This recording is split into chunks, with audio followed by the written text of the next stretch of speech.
Hello बच्चों, मैं हूं आपकी हिंदी टीचर किरण।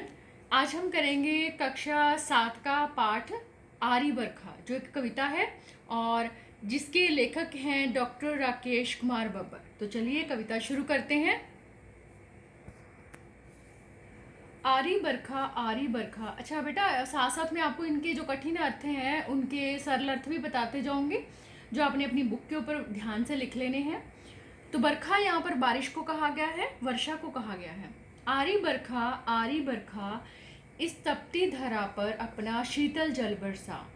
पेड़ सब ठूंठ भई। ठूंठ का अर्थ होता है जो पेड़ बिना पत्तों और बिना फलों और फूलों के होते हैं, उनको ठूंठ कहा जाता है, जो सिर्फ टहनियाँ टहनियाँ दिखाई देती हैं। पंछी पक्षियों को कहा गया है। पंछी चहकना भूल गए, कुम्हला गए हैं पुष्प सारे। कुम्हलाना का अर्थ होता है मुरझाना, पुष्प होते हैं फूल। बिखरा दो तुम बादल कारे। कारे यहाँ पर अर्थ है काले रंग के। सौंदर्य रहत इस प्रकृति का श्रृंगार बन के तू आ। आरी बरखा, इस तपती धरा पर। तपती का अर्थ होता है गर्म, धरा का अर्थ होता है धरती। अपना शीतल जल बरसा। शीतल होता है ठंडा। तो प्रसंग कर लेते हैं। इसका प्रसंग क्या होगा? प्रस्तुत पंक्तियां आरी बरखा कविता में से ली गई हैं, जिसके कवि डॉक्टर राकेश कुमार बब्बर हैं। कवि ने यहाँ वर्षा के अभाव में तपती धरती तथा सौंदर्य रहत प्रकृति का वर्णन करते हुए वर्षा को पुकार लगाई है। व्याख्या इसकी क्या होगी? कवि वर्षा को पुकारते हुए कहते हैं कि हे वर्षा, तू आजा। सूरज की भयंकर गर्मी से तपती हुई इस धरती पर तू अपना ठंडा पानी बरसा दे। बिना वर्षा के सभी पेड़ पत्ते फूलों से रहत हो गए हैं, अर्थात ठूठ हो गए हैं। पक्षी भी अपनी मधुर आवाज़ों में चहचहाते थे, वे चहचहाना भूल गए हैं। बिन वर्षा के सभी फूल पौधे मुरझा गए हैं। इसलिए हे वर्षा, तुम काले बादलों को आकाश में बिखरा दो, जिनसे वर्षा हो सके। तुम्हारे बिना प्रकृति का श्रृंगार अधूरा है।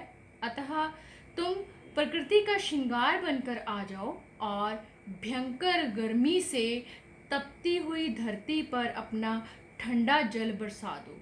हे वर्षा, तुम आ जाओ। जहां कभी बहती थी नदियां, सूखे पत्थर दिख रहे, सिंधु दुर्बल हो चला। सिंधु यहाँ पर सागर को, समुद्र को कहा गया है। दुर्बल का अर्थ होता है कमजोर। वियोग तेरा कैसे सहे। वियोग का अर्थ होता है जब हम किसी से दूर होते हैं। अपने प्रिय के जीवन हेतु जीवन के लिए गीत मिलन के तू गा।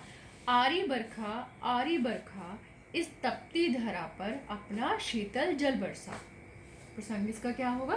प्रस्तुत पंक्तियां कविता आरी बरखा में से ली गई हैं, जिसके कवि डॉक्टर राकेश कुमार बब्बर हैं। कवि ने यहाँ वर्षा के अभाव में सारी प्रकृति को दुखी एवं पीड़ित दिखाते हुए वर्षा को पुकार लगाई है। व्याख्या इसकी क्या होगी? कवि वर्षा के अभाव में पीड़ित प्रकृति की दशा का वर्णन करते हुए कहते हैं कि जिन स्थानों पर कभी नदियां बहती थी, वहां अब मात्र सूखे पत्थर ही दिखाई दे रहे हैं। अब तो नदियों का समुद्र से मिलन ना हो पाने से वह भी कमजोर पड़ गया है।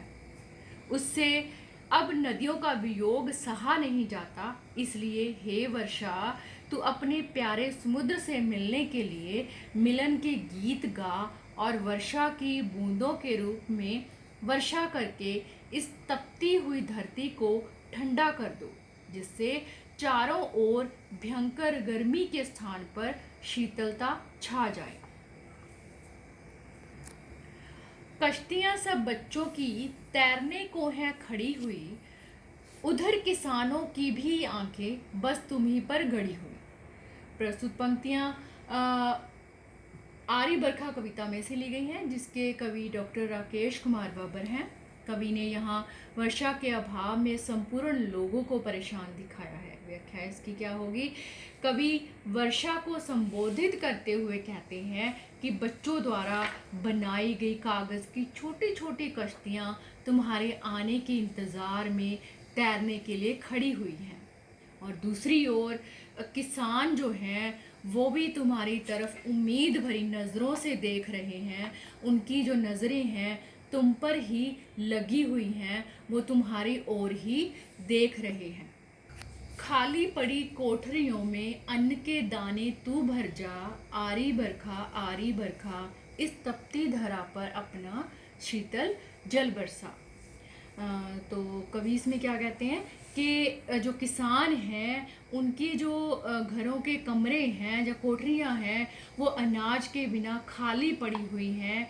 इसलिए हे वर्षा तू आजा और किसानों के खाली कमरों को अनाज से भर जा। जब तुम आओगी तो किसानों की फसलें फिर से लहलहा उठेंगी, उनके खाली गोदाम और कमरे फिर से अनाज से भर जाएंगे। इसलिए हे वर्षा तू आजा और गर्मी से तपती हुई इस धरती पर वर्षा करके उसे ठंडा कर दो। इसकी गर्मी को ठंडा करके तुम इसे जीवन दान दे दो। तो बच्चों कैसी लगी आपको ये कविता? आरी बरखा बड़ी प्यारी सी कविता है। इसको आप याद भी कर सकते हो और गा भी सकते हो। आपने इसको याद करना है और इसके अर्थों को ध्यान से सुनना है, और इसके अर्थ लिखने की कोशिश भी करनी है, और जो कठिन अर्थ हैं उनके आसान अर्थ भी आपने लिखने हैं।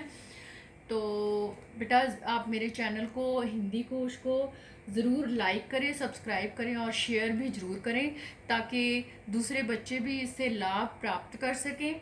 और अपना बहुत सारा ध्यान रखिए। बहुत शुक्रिया।